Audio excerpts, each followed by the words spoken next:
Good morning, everyone. I'll give us just another minute for participants to filter in, and then I'm going to give a little housekeeping and accessibility introduction.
Okay, I think we're going to go ahead and get started.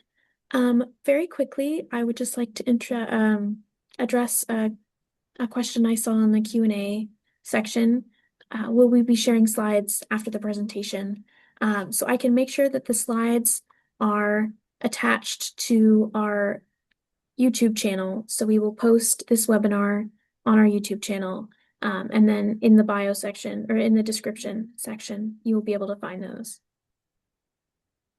And the slides themselves are just questions, so they don't have too much information on them.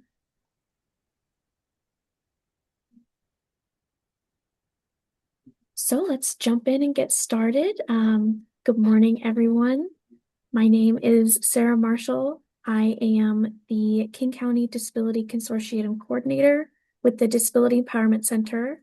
My pronouns are she, her, and I am a young white woman with short brown hair. I'm currently wearing headphones and a gray top little necklace in the middle. My background is office-like. I'm right behind a filing cabinet.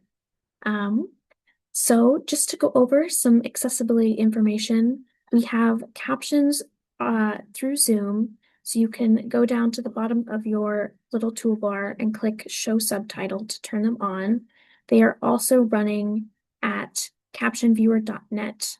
The URL is a bit long to read, but I can ask maybe our lovely CART interpreter can put that in the chat for everyone. We also have ASL interpreters available today. We're presenting in gallery view, so the interpreters should always be visible. You don't need to pin them, but let us know if you have any difficulty seeing anything.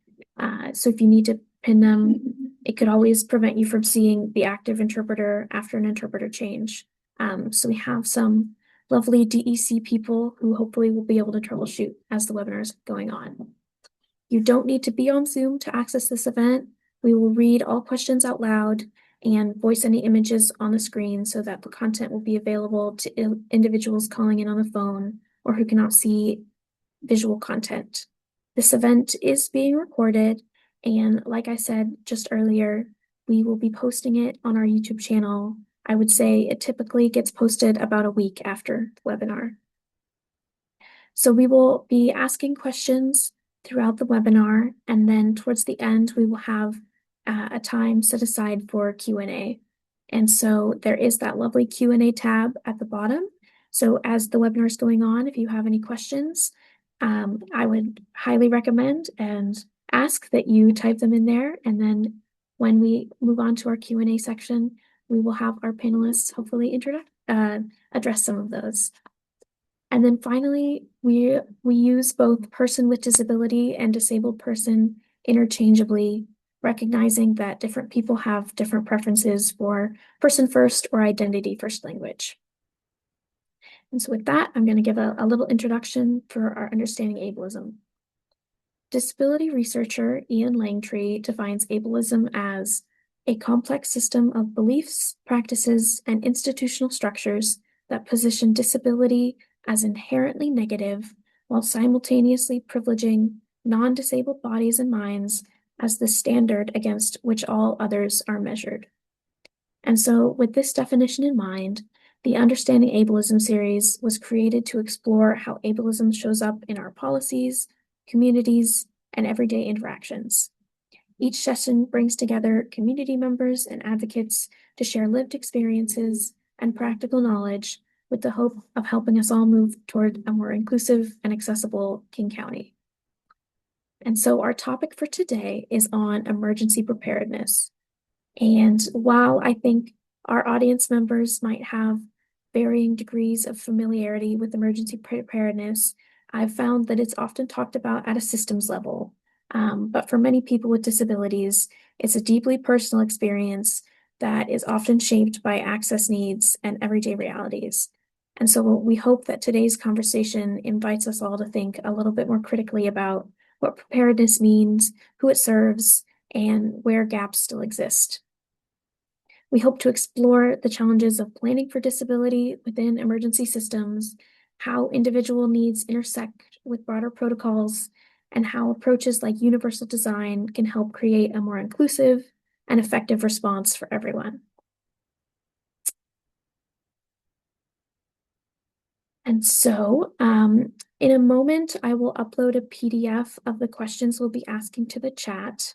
But first, I will ask each of our wonderful panelists to briefly introduce themselves with their names and pronouns, a short visual description, and what their connection is to this topic. And so we'll go in order of who is listed on the PowerPoint, which will be Jim, Cindi, and then Tia.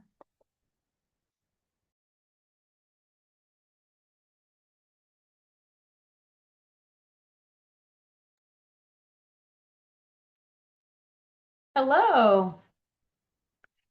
Making sure interpreter can see me okay. My name is Jim House.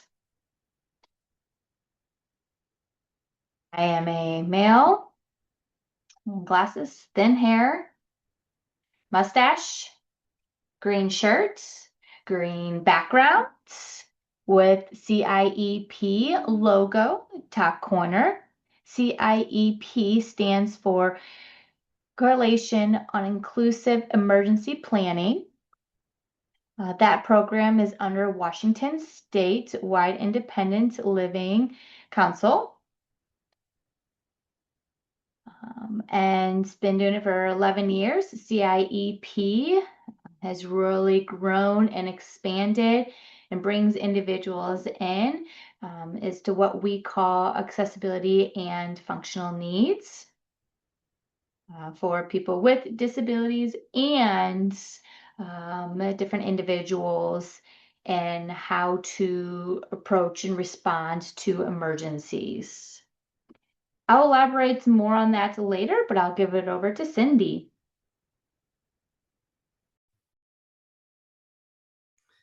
Good morning. My name is Cindi Barker. I'm a white female. I have grayish hair, which I deny, and glasses, and I go by she, her. And my role in this webinar is that I am part of an organization called the Seattle Emergency Hubs, and they are a group of citizen, community-formed and community-led people who've established places, excuse me, throughout the city of Seattle for places where people can come together after a major disaster to help each other while the government gets its response underway and out into the neighborhoods. And so we tend to work a lot with community. And in our world today, the community is, our definition is the whole community. It's the people who live near you, but they may not speak your language. They may have barriers. And so in order to help everyone, we need to think through that whole community lens. And if more people are prepared, the better, which is why this topic is near and dear to my heart. So And then I can't put my web link into the chat. So thank you, Kimberly, for putting that in for me.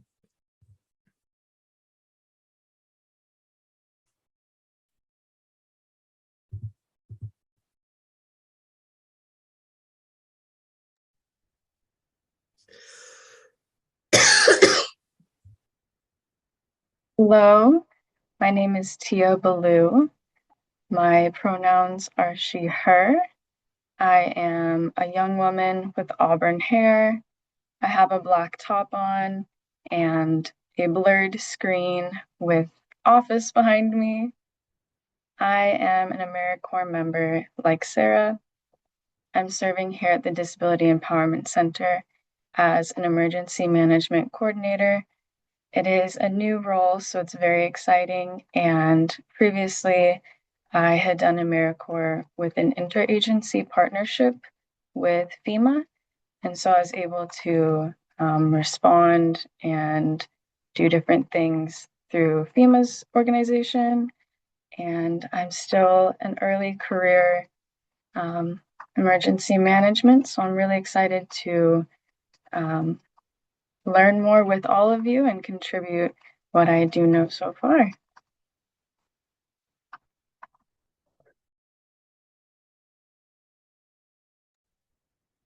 This is Sarah. Thank you all for introducing yourselves. We're going to go ahead and move on to our first question, which is, how do you define emergency preparedness for yourself, and how does disability shape that definition?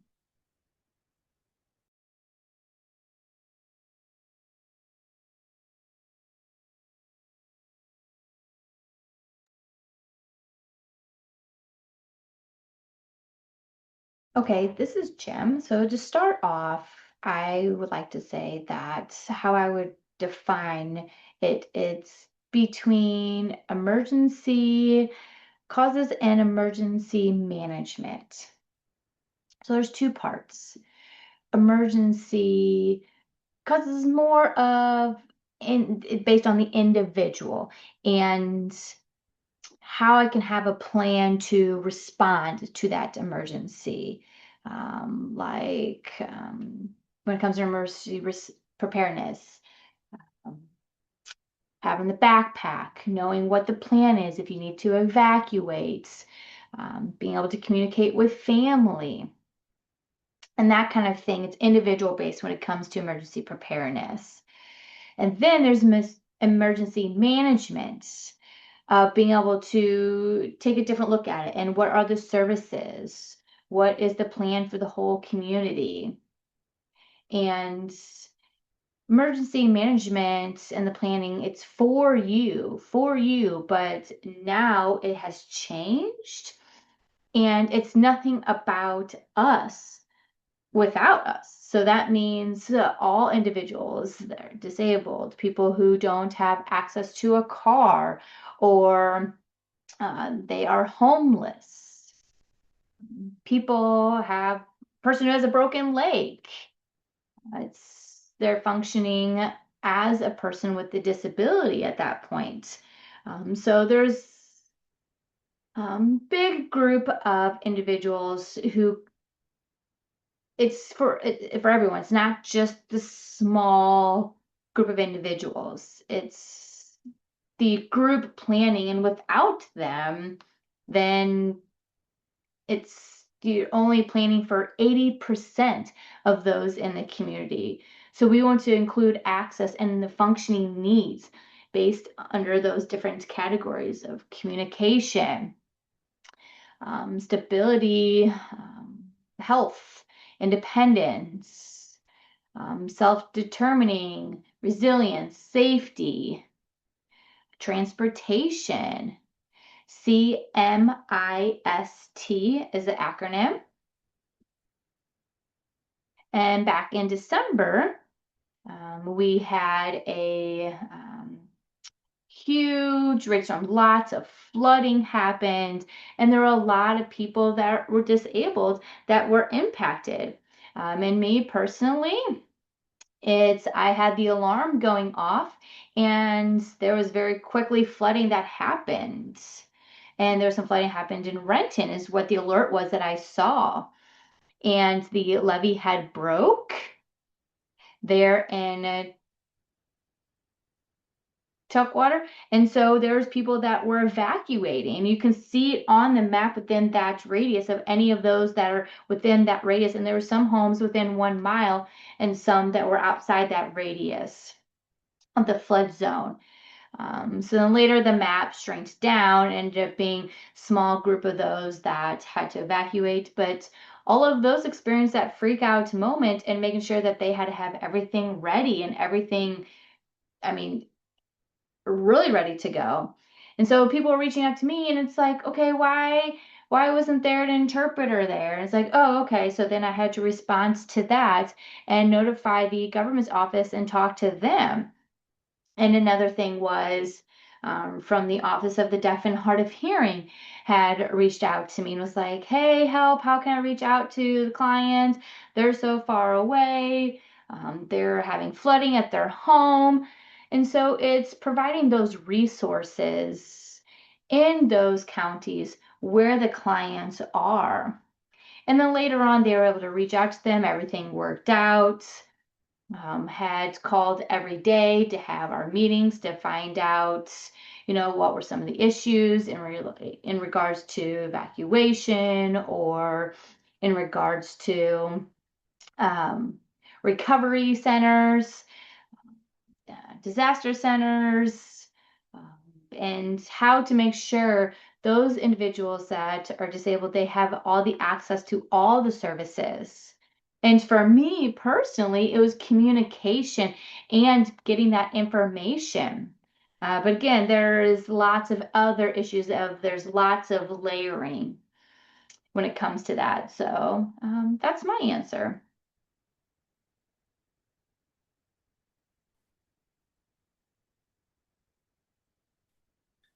Hello, this is Cindi Barker again, and I'm going to answer the question of how do we define it through my lens as a community responder. And so I prepare so that I can be ready to help other people.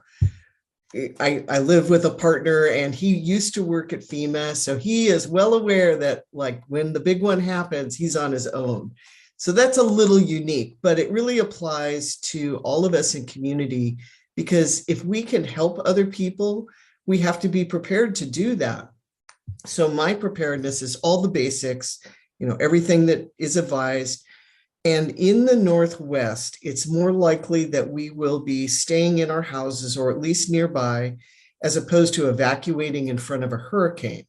So I have prepared my house to be something that, I can camp in the yard if I have to, but that's so I have a place to go back to and I can sleep and I can tend on my own. How disability shapes that, though, is so when I am going to respond, I need to be able to help people who may be in different levels of preparedness. They may have nothing, or they may just be coming and looking for information. So we try to think at the hubs of how we can assist other people, but not all of us have those skills innately built in. So we will turn to others in the community who have more experience than we do. And so for exactly the same answer I already gave, if those people are prepared to help others, then we can collaborate and we have leverage to do that. So the last part of how I would answer this is my mother has macular degeneration for quite a while. And so I often use her as my guinea pig for how would this work out for my mom, because I know her disability and I know what it takes to get her through a day. How would this help? So I will say that for people who are in emergency management, they tend to come into it with a conceptual notion. And if we are not, and I'm not a professional emergency manager, but if we who think we're going to help others do not have direct interaction with the population, we will guess wrong. So the more people who are engaged in this area of conversation, the more important it is. And I think that's all I have for this question.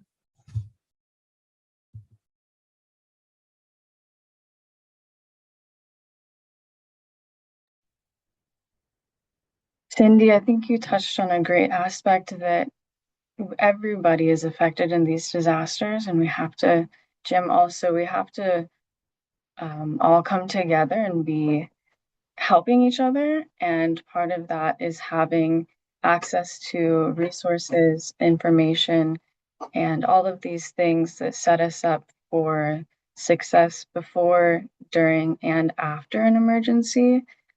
So for me right now, emergency preparedness looks like collecting information and getting information out for people to have access to these.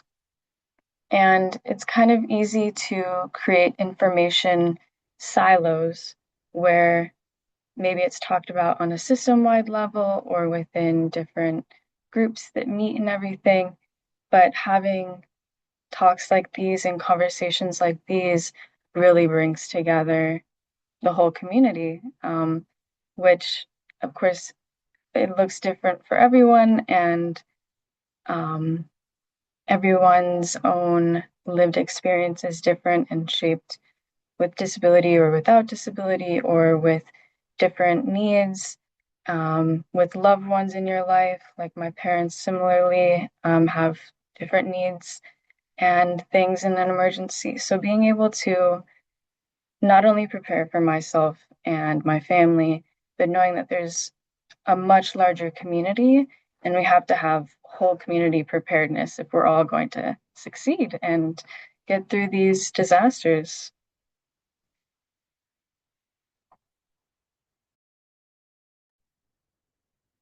This is Sarah.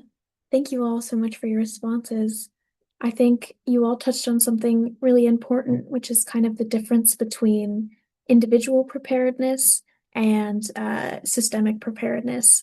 Because oftentimes with disability, for better or worse, you are your best advocate.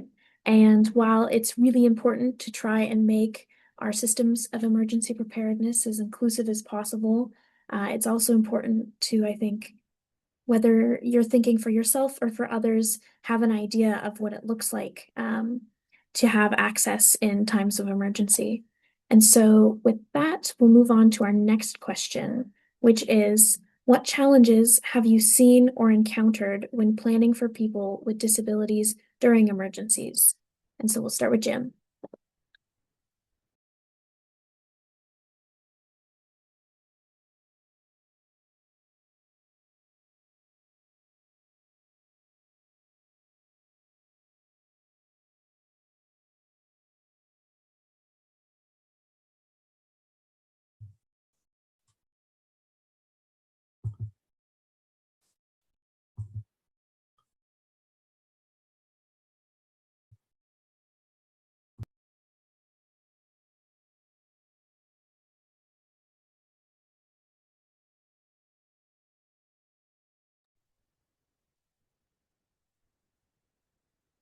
Jim, we can't see your camera.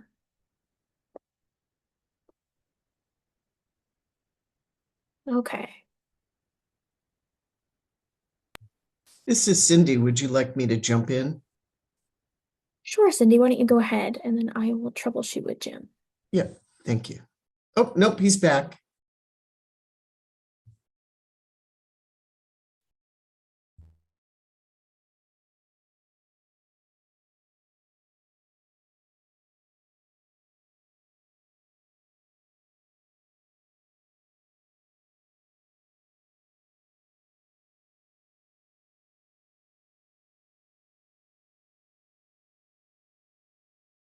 ASL, we can't hear you. Your audio's off.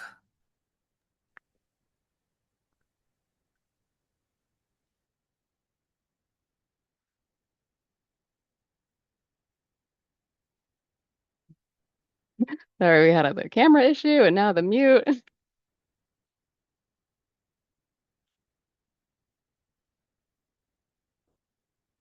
Yeah, I want to stress the importance of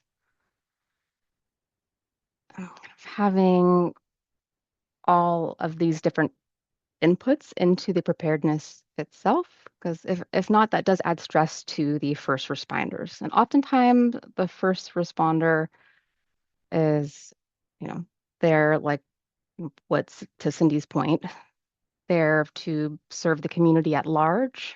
But right now, it's a blue sky, it's a beautiful day outside, and that is the best time to, fix a leak on a roof, for example, when the sun is shining and things are feeling good.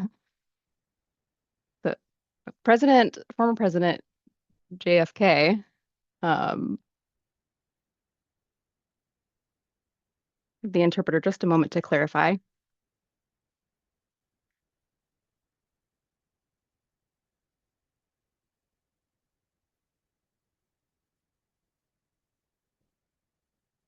Well, that was actually a quote from JFK saying that it's the best time to uh, fix a leaky roof is when the sun is shining out. So, of course, you wouldn't want to do that during a rainstorm.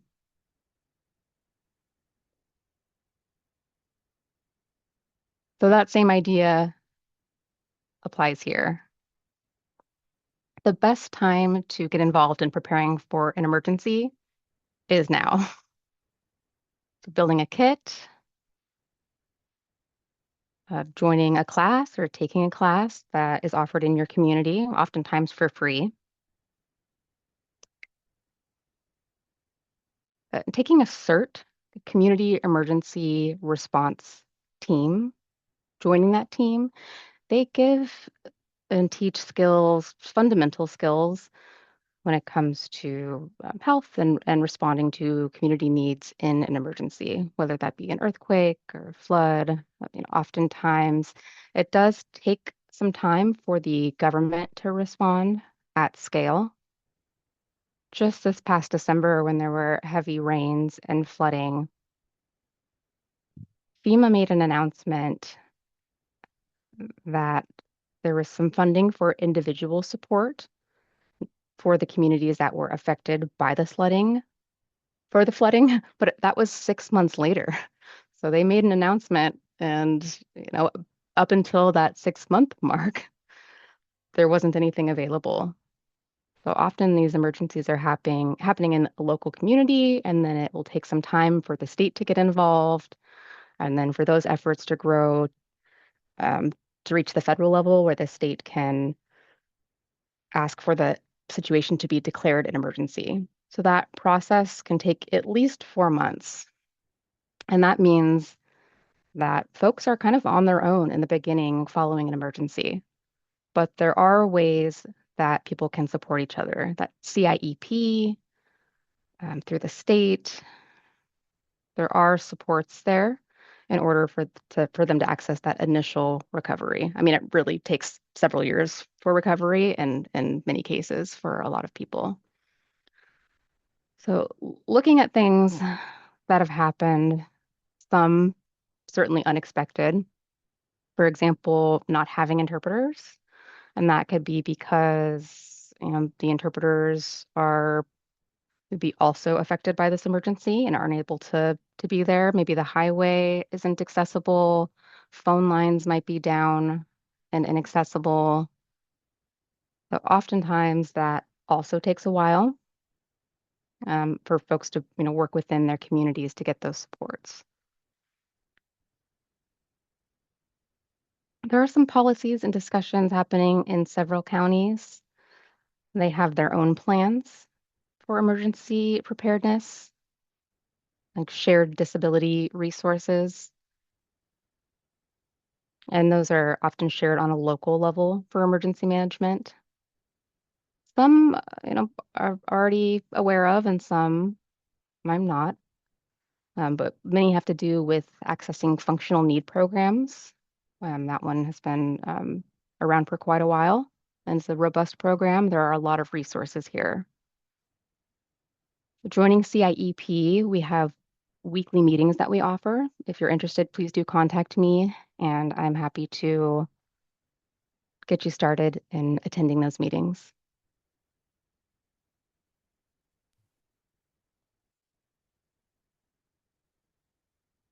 That's all for me on this question. All right, and this is Cindi Barker. the challenges that I see for planning for people with disabilities during emergencies are actually universal. The biggest challenge is people just don't understand how important this topic is. And everybody is underprepared, especially, and I always come at this from the context of Seattle and that we live in earthquake country. And so people have casual preparedness plans, and there's just so many other things to do. And what we don't do, and which is particularly impactful for people with disabilities, is go all the way to the worst case. Because the definition of emergency is you can't handle it yourself. You need additional resources to get through. So in Seattle, we do have flooding, we do have wildfires, we do have things that where some services still stay available for people. You can go to a shelter that might have power, and so that you can run your medical equipment on it. But we could just as likely have a disaster where the power has been cut off. And so what I really, really would like people to do is when they do any planning at all, take it to the worst case. It's kind of like universal design. If you go to the worst case and you go, I can get through it because I'm prepared now that I won't have power for a week, then you can get through, I don't have power for 4 hours. And especially for people who have quality of life and medical essential equipment, that's a very big stressor for those of us who are responders, because we don't know where we're going to get power.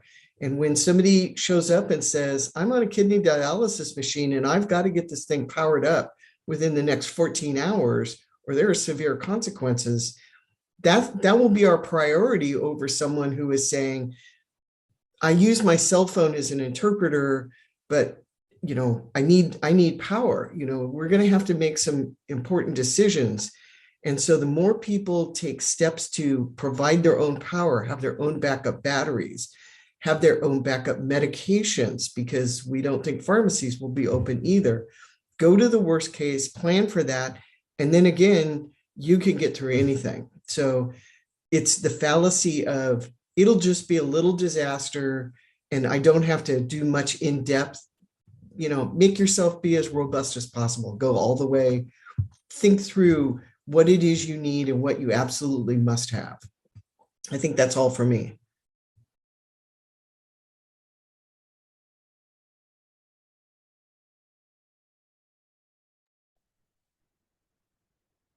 In my current role, oh, sorry, this is Tia speaking.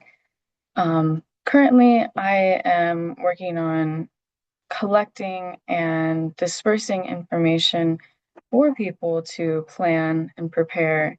And I'm finding, kind of similar to what Cindi was saying, it's a challenging topic to figure out all these details and sometimes the prioritization that has to happen of these steps that you need to take, and creating that time in your life now to really advocate for yourself, planning ahead in what you need. It can be really difficult. Life already moves so fast sometimes. And it can also be challenging when on a larger level for resources online like the Red Cross or FEMA or even regional offices of emergency management and things. They have resources available and they discuss and address different needs for people with disabilities or non-English speaking communities, but everyone's lived experience is so different. It's really hard to find one spot with all of the answers. And part of that is because there is no one set answer for everybody. It's taking advantage of the information, the classes. Jim mentioned CERT, which is a wonderful class, definitely recommend. It's usually free, and building up those skills and the ability to problem solve as these challenges come up is really pivotal in how you'll respond to all of this. So I think it would be great to have more resources that are a bit more specified and easy for the public to find, but also knowing that it is so individualized as well. I think that's a challenge that everyone faces.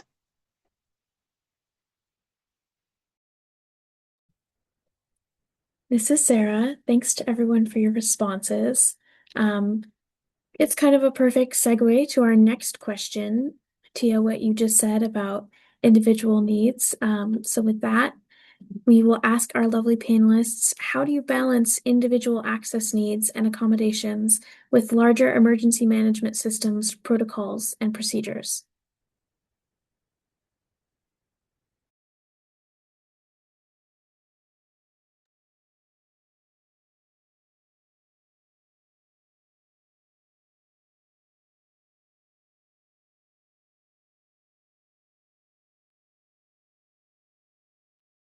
This is Jim.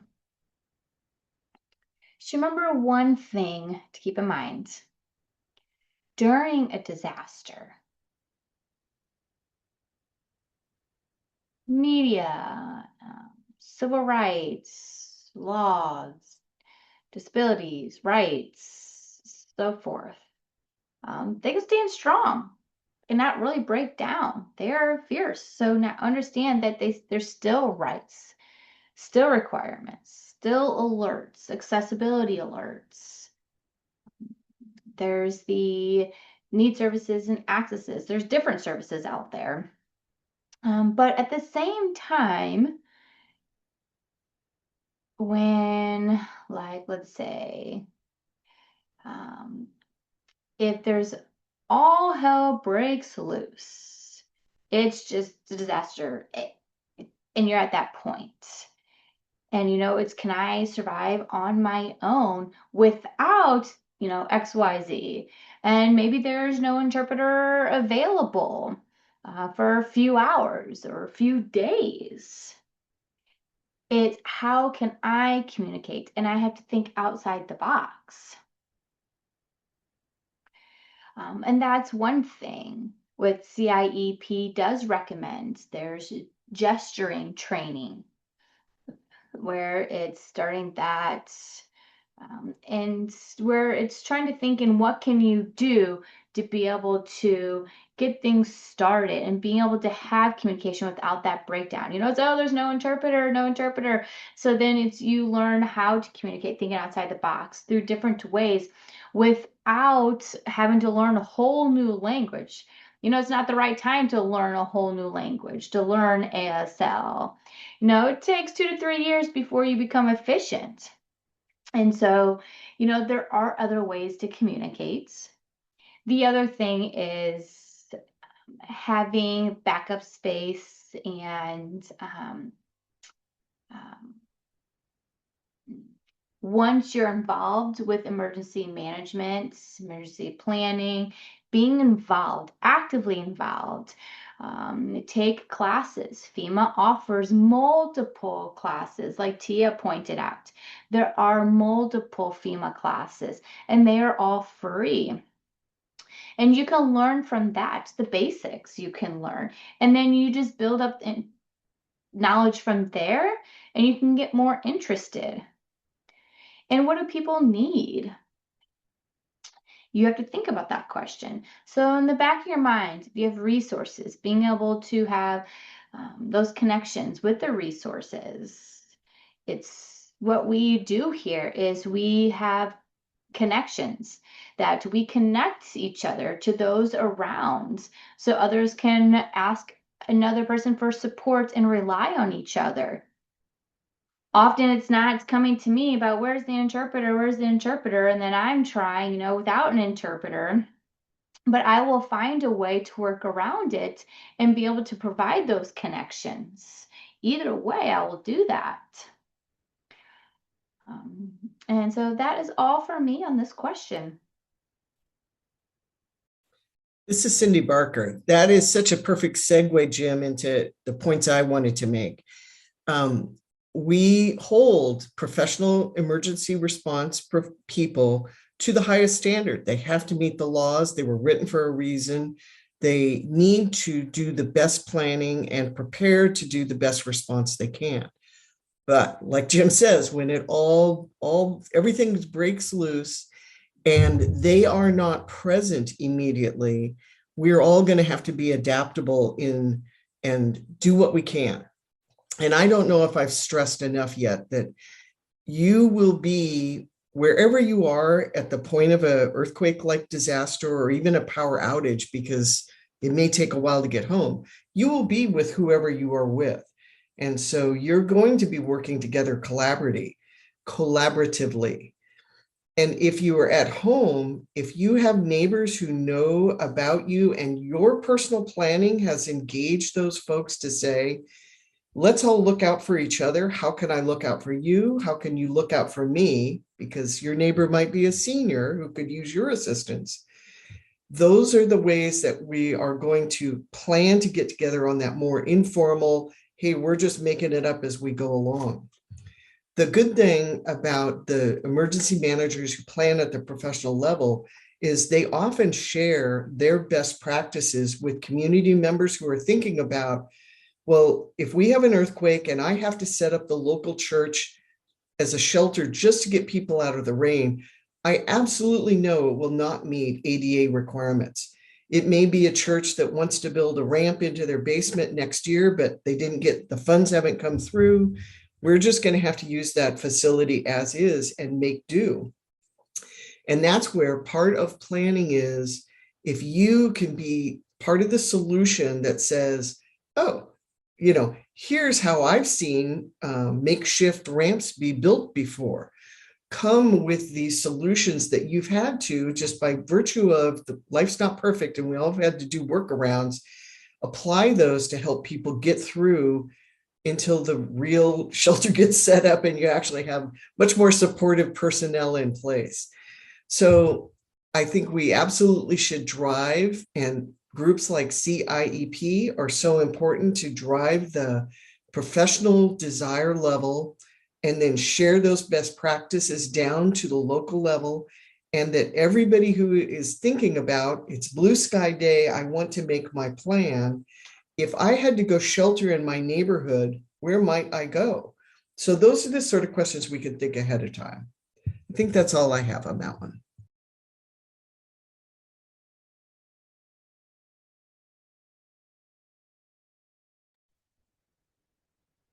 It's hard to follow up.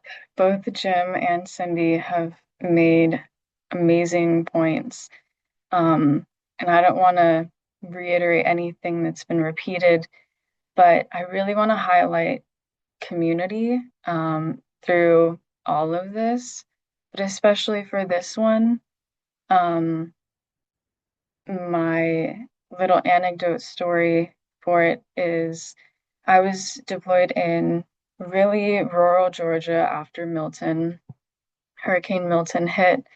And much like Jim was saying, a lot of times national level resources have to go through all of its own steps through the state and then up for presidential approval before personnel can even reach the ground and start doing things. And we were at a point where Milton had hit about a month prior. We were going door to door, checking on individuals, seeing if anybody needed resources, how they were faring. So at that point, the community had already band together and figured out their own individual needs, where there were gaps, how to help each other. And it was amazing to interact with people. Of course, we had our own systems and protocols that we had to jump through. There's always bureaucratic hoops and safety measures that are, of course, necessary and created for a reason. But having the ability to talk to individuals, if they recommended a neighbor that needed more assistance, they would tell us to go to a certain house or a grocery store. They would let us know if there are individuals that had different communication needs or mobility needs. And although it's a really large program and we're working under a large national organization, agency, we are still able to, on a field level, do our own tailoring and knowing that everybody has different needs and different steps that they're at in their recovery. So there's no, I'm not saying don't break systems and protocols, but when the people that are writing those systems and setups aren't always the ones that are in the field walking door to door and talking with survivors and people post disaster, sometimes they forget the little nuances that are in these larger systems. And you just need to talk to your communities that you're in, have those connections. And if you are somebody who's out there helping each other, just taking that time to be on that level, be there and be present and talk to everybody that's around you. And again, like we were saying, community is hugely important. Making those connections now, knowing what opportunities and classes are out there, CIEP meetings, everything. Cannot recommend it more.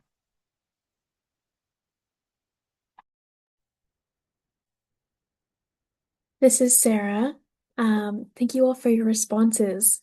I think hearing what you all are saying, there's a part of me that is really, I think, impressed just by the nature of emergency preparedness, and emergency planning, because I think that it really is based on this idea that in an emergency, you're going to have to be creative and think critically and problem solve and be flexible.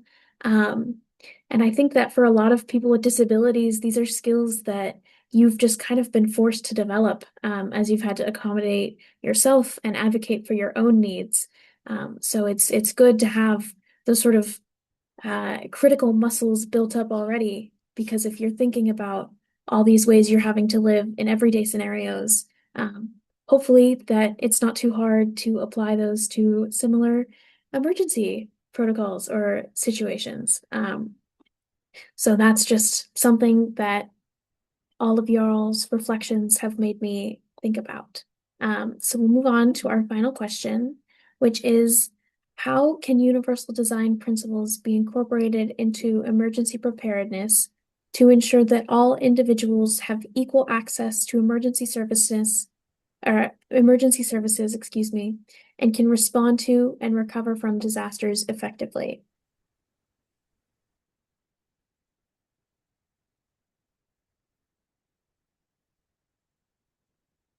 Hi, Jim here. Give me just a moment. This is a great question. Thinking of your own personal accommodations through that lens and how to integrate those things with a general plan. As was said before, we've got to, plan for everyone in the community, not just 80 or 90%. This really has to be in preparation for 100% of folks in a community. And thinking of your own lived experience in everyday life, not just during an emergency, but prior to an emergency happening, as things come up, and how you face those barriers and overcome obstacles in daily life through, a variety of different ways that you have to use those critical thinking skills to go through. Access, or universal design, rather. When you're thinking of solutions, think of how those solutions could benefit other people. And I'll give you an example of that. Accessible communication is what comes to mind. What does it mean to have access to communication? Having access to sign language is one, but there are other examples as well, like access to information through Braille, communicating things in plain language that's easy to understand rather than using jargon and confusing language.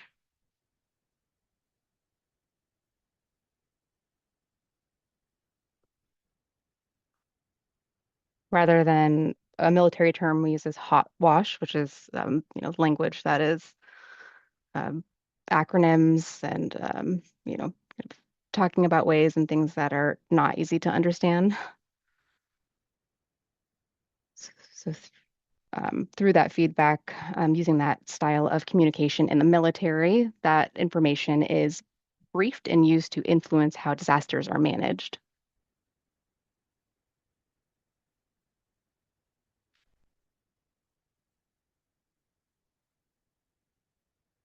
So you'll use the previous emergency and then use that information to prepare for the next one. And it kind of continues on in this self-feeding cycle of learning through response and then improving response for the next one. I'm just looking at the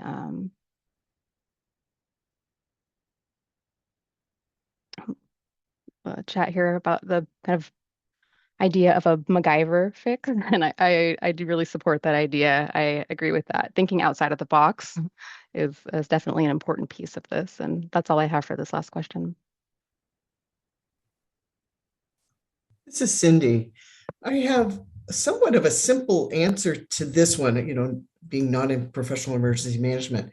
I saw a cartoon, and I probably saw it through CIEP, where it shows it was a school and it's a snowy day, and the janitor is in front, and there's kids standing at the bottom of the stairs, and one of them's in a wheelchair, and there's stairs and a ramp, and the janitor is telling the kids, I'm going to shovel the stairs first, and then I'll get to that ramp.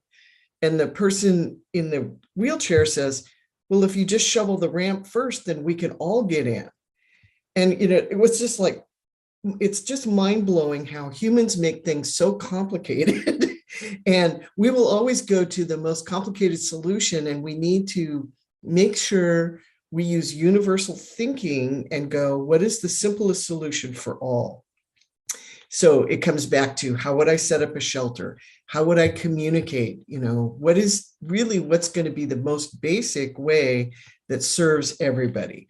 So that's what we tend to try and practice when we go out in the field and we try and do exercises. We write scripts for people to come up and they mime, I am deaf, communicate with me. And you would be amazed at people, how many people, so you're standing out in a field, there's no electricity, they just do backflips instead of getting out a piece of paper and pencil and writing down something, which is not highly desirable in normal communications, but that's what you're going to do in a disaster. They just go off to some very complicated answer when pencil and paper work really well. So universal design is an interesting concept in disaster response. I really appreciate some of the points that Jim was making. I don't think I have anything else to add on that one. Okay.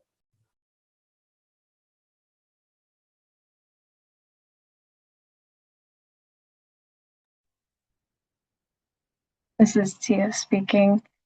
Cindi, that was a great example about realizing that pen and paper is still there.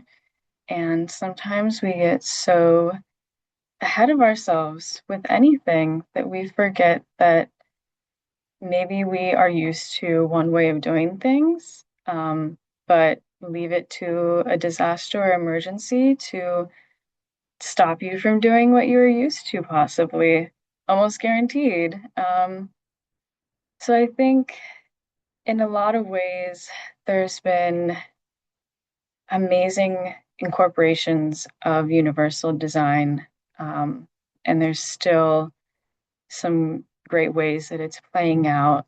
Of course, there's a revolving system that Jim was discussing of the phases of disaster where something happens, you evaluate how the response was to it, you see what you can mitigate for the future, and then you keep doing it as a cycle.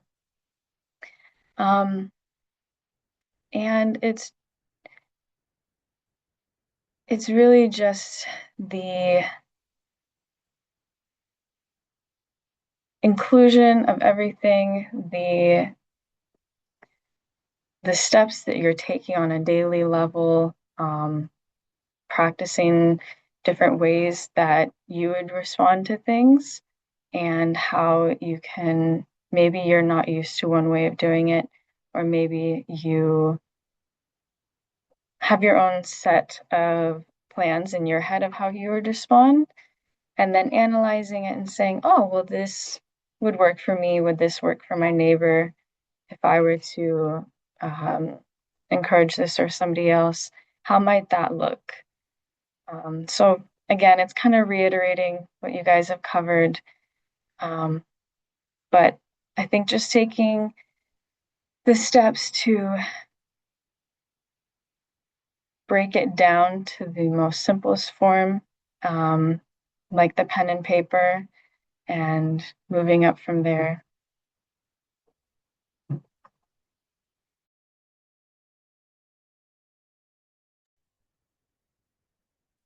This is Sarah. Thank you all so much for your thoughtful reflections. I definitely, it's making me think a lot about approaching emergency preparedness and disability through a lens of thinking ahead of time. One thing that really comes to mind is thinking about ways emergency management professionals can seek out perhaps people in their field or even just community members with specific access needs ahead of time, kind of just as a way of thinking through these problems before they happen, because who better to talk about the issues or the access needs they might have than the people who experience those ourselves. So at this point, we're going to shift to our Q&A portion. And so we invite all of our audience members to submit any questions they may have using the Zoom Q&A feature. And so for those unfamiliar with this, you can find the Q&A tab at the bottom of your Zoom toolbar. It should just be a little icon, a little speech bubble with a question mark in it that says Q&A at the bottom. You can type your question, press send. They will be visible to everyone on the webinar. And as they come in, I will read them out loud to our panelists. All our panelists are welcome to respond to any question and do not need to answer in the same order as earlier. You can just feel free to jump in whenever you like. And so it looks like we have about 30 minutes. So we'll take as many questions as time allows. And so maybe just to get us started as people are thinking through their questions, obviously we've mentioned a couple of the resources and tips, but what resources or tips have you seen work well for people with disabilities in emergency preparedness situations? One that I'm thinking of off the top of my head is Alert Seattle, just as kind of a resource, but maybe you all, if you have any ideas or resources that come to mind, if you could share some of those. Well, this is Cindi. I was hoping we'd get to this one because I attended a webinar not too long ago where somebody went through the winter ice storms in Texas, and they deliberately interviewed people with disabilities and got their stories of how they got through or what happened to them. And I will tell you, stories and the tips that come out of those are so impactful. They, it's not notional or conceptual. They live through it. They have some of the answers of what to do. They often say, if I could do it over, I would do this, so that perspective of a lesson learned is so important to share with the community because it gives you the real life lived experience that you can integrate into how you are making your own personal plan. And the second part with those stories is the tips that we need emergency managers and the people who go out and teach preparedness to our communities, they need to integrate a section on two different sections. Living in apartments, because often preparedness tips are around you and your house, you have all this room to store stuff. So those of us who live in smaller buildings and those who have access and functional needs. And because there are the invisible audience in every room who you can't tell, and they're not going to ask, just share the tip on, charging your batteries for your hearing aids. How do you make sure your life-saving medications are stored and safe? So encouraging people to talk more and share tips to get that in from one to one. The real lived experience is really, really important. So the more we talk about this topic, and the final part of it is the more we have forums like this where people do come in and share those things. It's really important. And I want all the organizations like CIP and this group to continue to hold regular preparedness talk sessions. That's my opinion.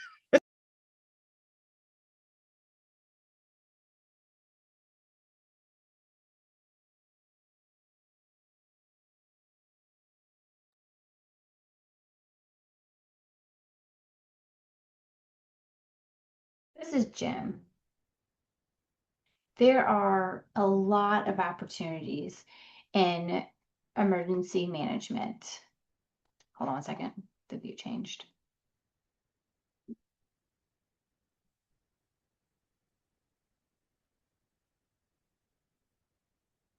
Probably have had experience when it comes to like a medical experience. There are a few places, Department of Health, AmeriCorps, or many volunteer opportunities are there that are in emergency management that specialize in communication. Emergency management, it's a very interesting area where there are different categories all within it called emergency service functioning. In total, there are 21 emergency service functions, and one focuses on mass care, meaning it's a place where they're able to provide water, provide shelter, etc. And there's public health. There's another place in regards to communication. That's Rallo. There's people that go there and they're involved there when it comes to technology, communication. And then there's the public information that does get shared. There's reminders that are sent of what to do, what's the best way to do X, Y, Z. And trying to reduce the gossip and miscommunication, misunderstandings. There are a lot of areas that are based on the skills, your experience. And there are a lot of opportunities you're able to join in and volunteer with for emergency management.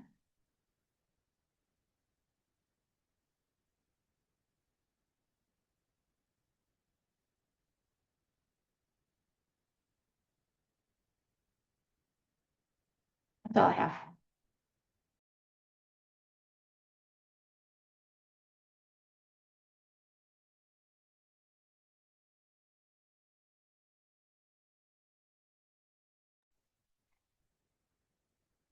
I will add on to what Jim was saying that one other resource we talked about earlier was CERT, CERT training. And it's a great way to learn more about emergencies, some general responses. Depending on the class, you even learn how to actually hands-on use a fire extinguisher, how to respond to different medical situations. And all of these are really important to get the practice in a non-real, non-extremely stressful situation so that you can get this hands-on practice, feel comfortable so that when something happens, much like how CPR class is really great to train and practice ahead of time, for something, for when a medical emergency happens. You'll feel much more comfortable. It'll become more immediate, and it helps bring down that anxiety that'll happen initially. So just wanted to add that on with all of the amazing community resources. Getting that hands-on practice is amazing.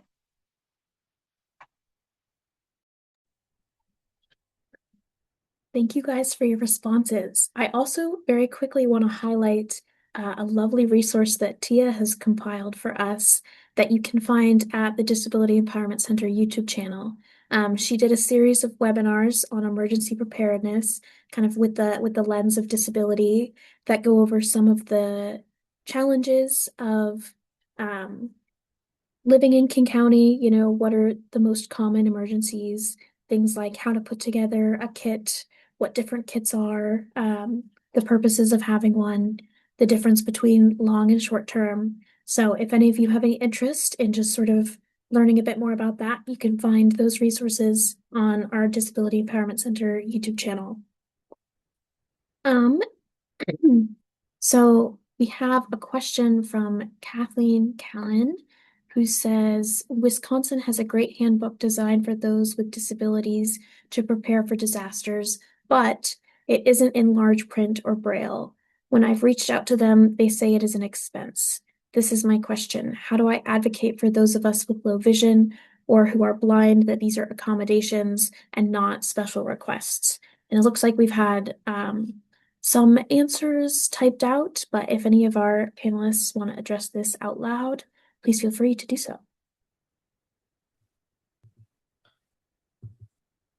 This is Cindi. It is super frustrating these days of how many barriers come up because of cost and no staffing. And so, you know, Kimberly points out in her part of the answer that there are groups that advocate for adherence to what are, you know, not special requests, but actual accommodations. And so we thank them for all their work.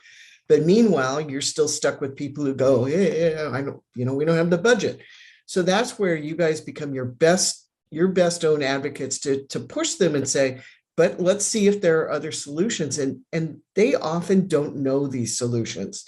And so, and I'm guilty of the same thing. You know, we have stuff on our website and I go, oh, I didn't know if I did that, that would make that more universal in design. So you help them go back to them and go, I've been thinking about this. How can we work this? And, you know, Kimberly had an idea I didn't even know about. So advocate in the spirit of they're not being jerks. There are constraints that everybody has to work to, but push them to figure out a way to comply. And they'll be happy when you help educate them, first of all, and they get a solution that where they can go, oh, we've overcome one of our million barriers in all the different populations we work with, because not only do they have the access and functional needs populations, they've got all the language issues too. So that's my part.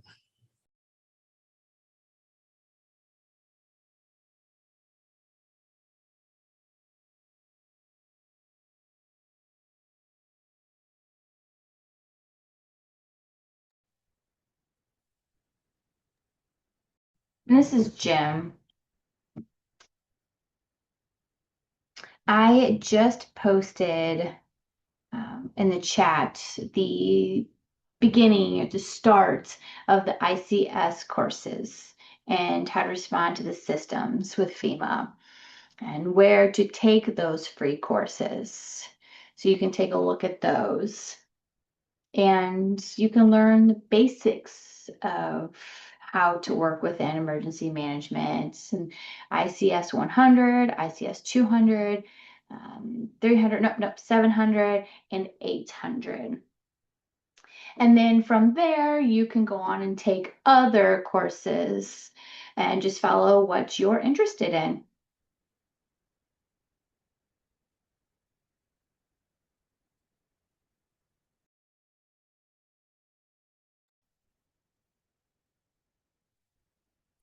I'd like to highlight something that Kimberly said in the typed response to this chat.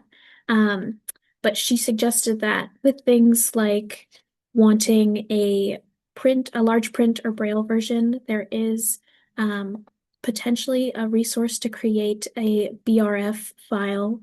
And BRF is a braille readable file that can be used with a braille reader. And she also pointed out that this is the Wisconsin Department of Health and they must meet the federal regulations for accessibility under Title II. So you could also go to the state's ADA coordinator and point that out.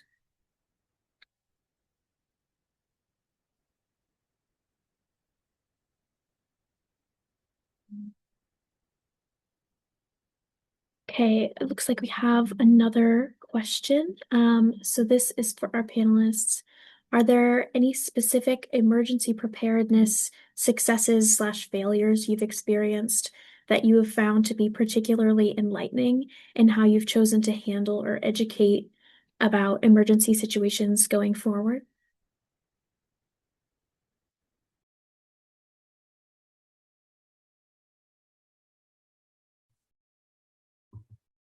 This, oops. This is Cindi. I'll do a short answer because I don't mean to dominate, but there is one that is definitely frustrating us. And that is that when I talk to folks who are on medical equipment that requires electricity, I am shocked. I'm really scared by how many people didn't know that they should have a backup battery or didn't understand what that really meant, because a lot of our people on that equipment are elderly, it's late in their life. And here you've got a piece of equipment that you've got to be a mechanical engineer to understand. And so we really worry about being able to provide power after a disaster in our responses. So what I found enlightening is now every time I talk about, if anybody's using electricity to power hearing aids, CPAPs, anything, make a plan on that, because that falls in with, do you have a plan for food and water? Because you typically die without food and water after a while. And electricity is right up there now in my worry zone. So it was a big aha moment for me. So.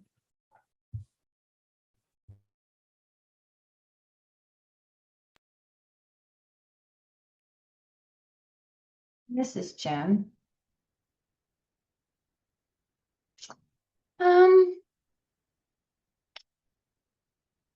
All the tips and everything provided can really help you survive and get through different types of disasters. There's no specific thing for, one thing when it comes to earthquakes, a fire. It's, you can have all these tips, but you need the survival kits to be able to get through any disaster. And it would be good even for like if you're traveling on vacation or you're flying for a business trip and you're hit in a hurricane while you're in Florida. There's no hurricanes here, but there are many things that you can learn from here if you're not in this area during a disaster. So being able to help build your knowledge through FEMA and being able to find those resources anytime that you are away from home.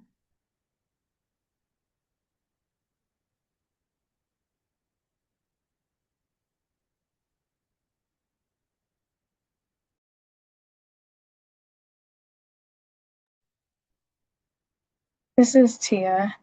I also want to say one aspect that can either be a success or a failure is, again, community and communication. You're only as prepared as your least prepared neighbor. So if you know that you have more bandwidth in one area or more resources, or like Cindi was saying, energy and having backup power sources is up there with food and water. And depending on medical needs, it might be even higher. So knowing what you have resource-wise, energy-wise, time-wise in your life.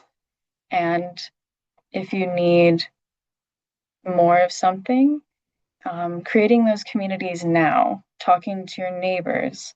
If you've never met them, now's a great time. You can knock on a door with some cookies, old-fashioned way, or you could join a Facebook group. You could join groups like the Disability Empowerment Center has peer groups. There's ones for the West Side, the East Side. There are great ways to get to know the people around you, and having that personal support and network can truly be a success or a failure, depending on the steps that you take ahead of time to have them.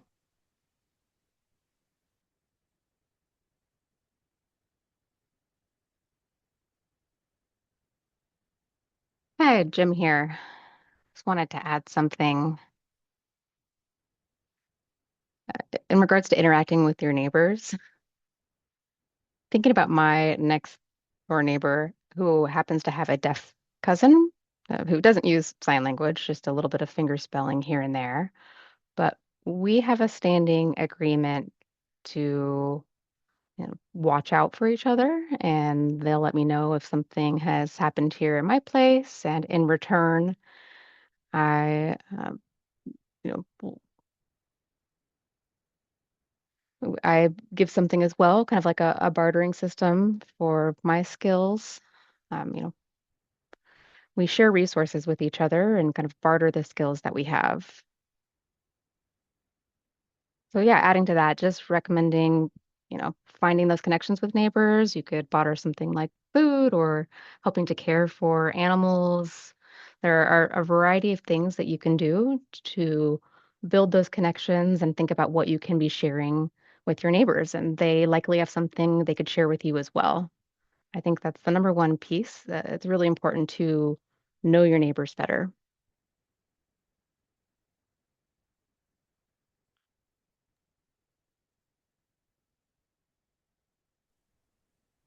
Thank you all for your thoughts. I'm not seeing any other questions in our Q&A tab, so I will ask another one of my own. And so I want to ask you all, what challenges do residents of King County specifically face when it comes to emergency preparedness? I know that, Jim, you touched on the flooding that happened earlier this year. So if there are, maybe specific events or disasters that are more likely to occur, what do those look like?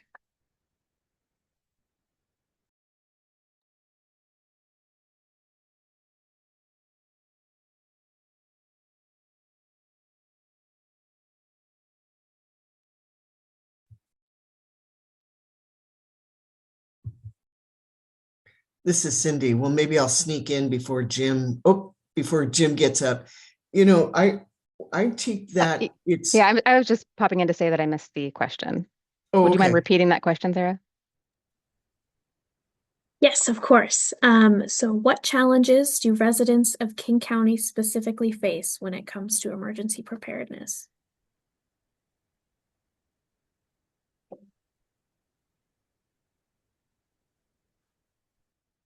Got it. Go ahead, Cindi. This is Cindi. So the challenges I read were, like in King County, we just have a lot of people who are busy, and it's that, making space to prepare. In Seattle, for specific challenges, in Seattle, there is a web-based map that shows residents what their local hazards are. So do they live on a landslide slope? Do they live where there might be tsunami action in an earthquake?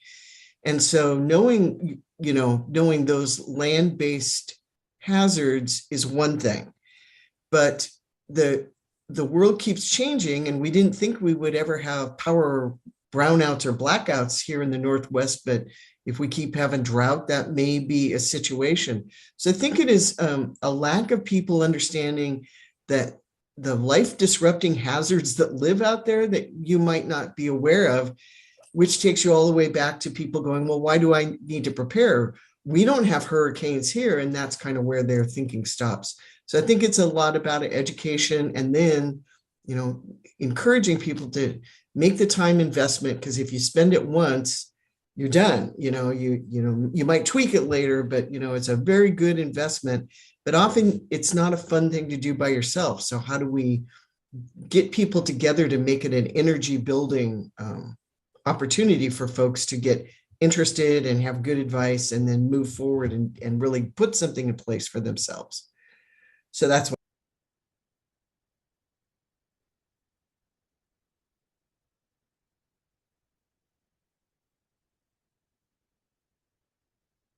Hey, Jim here. Yeah, to Cindy's point about the Pacific Northwest and this area, there's been a lot of talk about the big one. I'm sure we've all heard that the big earthquake is coming. And if that earthquake happens, then what's next? And we kind of envision that the highway might collapse. There'd be likely bridges that would collapse as well. Many communities would become isolated in their communities. They wouldn't have access to, roads with bridges down and flooding. Folks would find themselves stuck in their communities. So that would shrink things quite a bit. They would really need to rely on each other. And there's nothing wrong with having that reliance on neighbors and folks in your community during these emergencies. And when you've got, that's what I'll call a hazard, and you have that idea that it won't happen here, it can't happen here. Yeah, right. It likely won't be a hurricane, but there are some extreme windstorms. 2 years ago, there was that bomb cyclone that happened here. It was in November, and FEMA hadn't released any funds for people that were affected by that. They thought, oh, it's, not that big of a deal. And sometimes that funding is hit and miss. So, having that mindset that you might need to prepare things on your own and that there are all types of extreme weather, a windstorm, for example, or a hurricane. There are some similarities there in terms of impact, depending on exactly where you live. Having high tide is another example. That's very similar.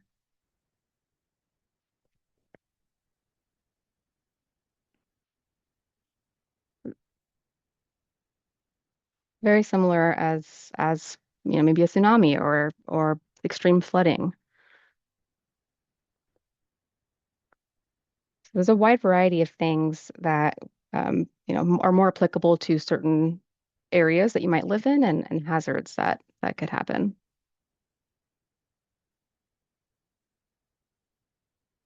So it's best to take an all hazards approach and see what could fit to your specific area. So to think about all of them and then kind of adapt things as move forward, or if you were to change, move to a different area or travel to a different area, but really approach it from a place of preparing for all potential hazards.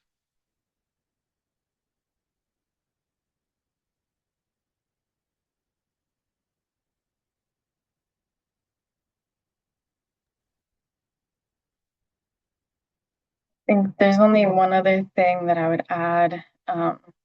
Looking at all hazards is incredibly important. And another one that's here in Seattle, since we are a large city, and of course, King County is affected as well, is large events like when we had the Super Bowl and with the upcoming World Cup also taking place here. Those aren't natural disasters, but they are large scale events that do take planning, and there are levels of risk with, there could be uh, communication disruptions. It was talked about a lot for people that lived in Seattle for the last Super Bowl festival parade, where all of the cell towers went down. So it's something that we have a little bit of knowledge ahead of time when these are taking place. So it's also a good time to think ahead of creating a communication plan with your household if you don't have one in place. There's some really quick resources on Red Cross where you can fill in phone numbers for your family members within your household, an out-of-town contact, and your local emergency departments, your doctor, veterinarian services. Some of the basics that if you put those in your wallet now, say you forget that there's a World Cup event happening 2 months down the line, you can't communicate with anyone, you've taken some steps ahead of time. And now it's on your mind. Maybe now you're thinking, oh, right, when we had the Super Bowl party or the Super Bowl parade, everything went down. Maybe I'm going to look at a group chat for my family where we update our locations daily. Or if that's a little bit too much, maybe just, having that forward thinking for things. It'll make it a little bit easier when something does happen that is unexpected. If there is the big one, earthquake or things like that. And hopefully it carries over when you're on vacation too. I know it's going outside of Seattle, but in a previous career, I worked at the Grand Canyon, and everyone is on vacation mode. You turn your brain off, but we had multiple fire evacuations from the lodges and things like that. So even though you might be outside of Seattle, it's still good to, stay clued in a little bit, know where you're going. If you are going on a trip to Florida, do you know some basic hurricane responses or what to look for resource-wise in that area if you did need it. So even though of course, everybody wants to relax and go enjoy being out of town or somewhere new, you kind of always gotta think a little bit for the advocating part when you get somewhere as well. I know that kind of derailed topic-wise, but that preparedness stays with you even when you're on vacation.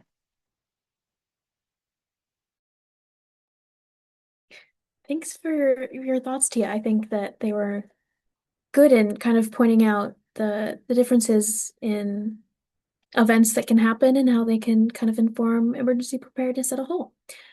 So we're right at time. Thank you so much to our panelists for sharing your time and your experiences and your insights with us today. And thank you to all of you who joined us for this Understanding Ableism webinar on emergency preparedness.